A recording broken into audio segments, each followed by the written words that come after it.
Dear fellow lovers of good opera singing, welcome to another reality check. This time we are going to have a look at tenor Joseph Calleja, whom I heard in La Bohème a while ago. Calleja is an exclusive DECCA artist with lots of PR and quite a few albums since his debut in 1999.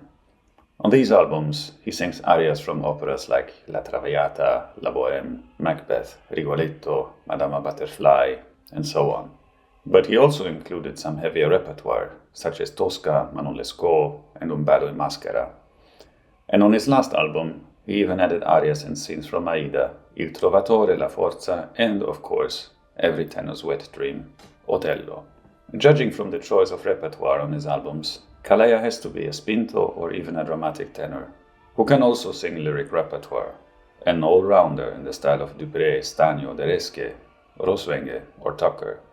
Which sounds intriguing, especially since Calleja's teacher, the Maltese tenor Paul Asciak, had also been one of those great generalists. Asciak sang virtually everything from Marta to Aida and Cavalleria Rusticana.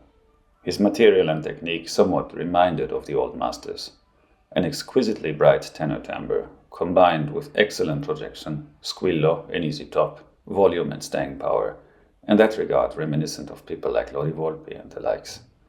His voice lasted long. In 1989, he appeared in Otello, and that's how he sounded at age 66.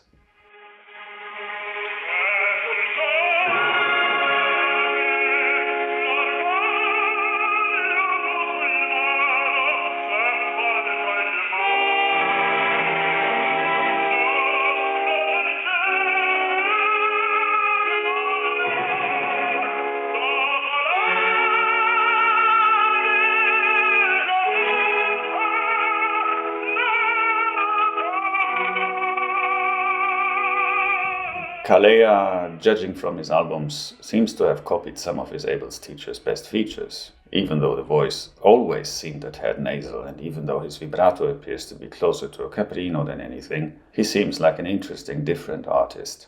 The voice does not seem woofy a la Kaufmann, and the quick vibrato led some of my friends to say that he was truly old school, that he reminded them of De Lucia and other greats of the pre-Caruso era. And thus, when he was announced to sing Rodolfo from Puccini's La Bohème in one of the opera houses nearby, I swiftly bought tickets. As soon as he started singing his famous opening line, Nei cieli bigi, I was fascinated. The voice had substance, it was well focused, had good volume and a real personal timbre. In one word, it had true star potential. But the excitement didn't last long. As soon as he went over the G, the voice began to spread, lost its focus and became hoarse. On top of that, Calleja sang sharp. Many notes above G were almost a semitone too high.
In the beginning, the nasality and quick vibrato did not bother me much.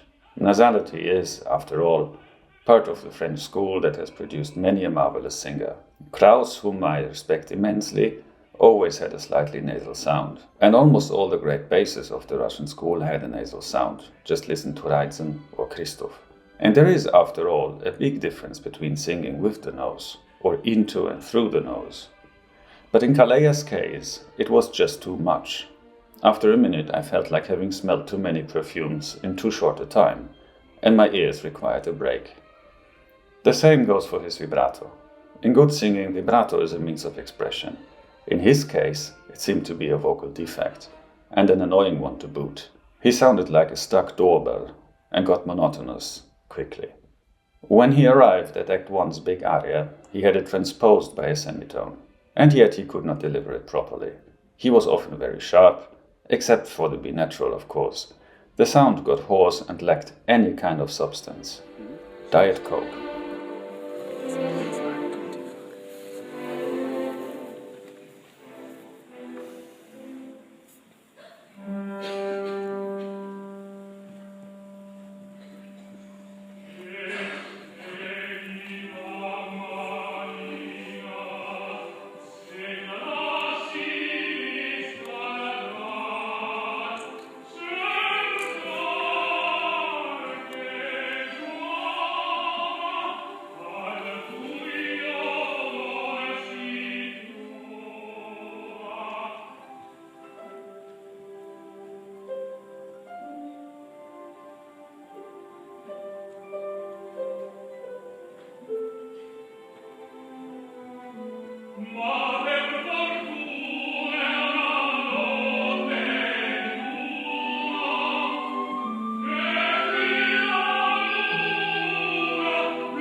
And when he was confronted with Act 3, which is the most dramatic part of the opera, he was completely out of his depth.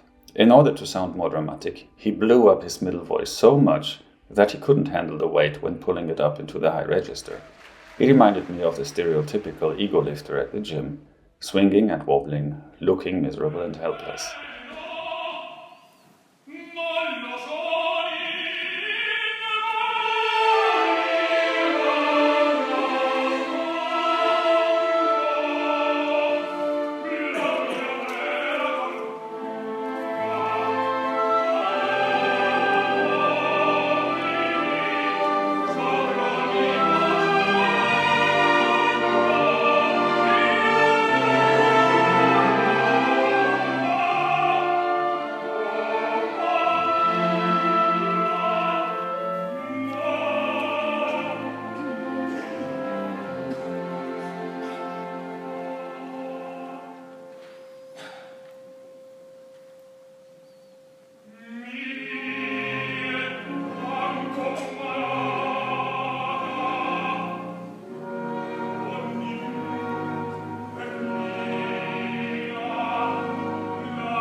When looking at Calleja's schedule, I'm lost for words. This man sings Fedora, La Gioconda. He sings Tosca at the Met, Carmen in Paris, and is going to sing Parsifal in Bloody Bayreuth. He could not even handle La Bohème, for God's sake. Calleja had a great teacher who could sing the roles he chose to perform.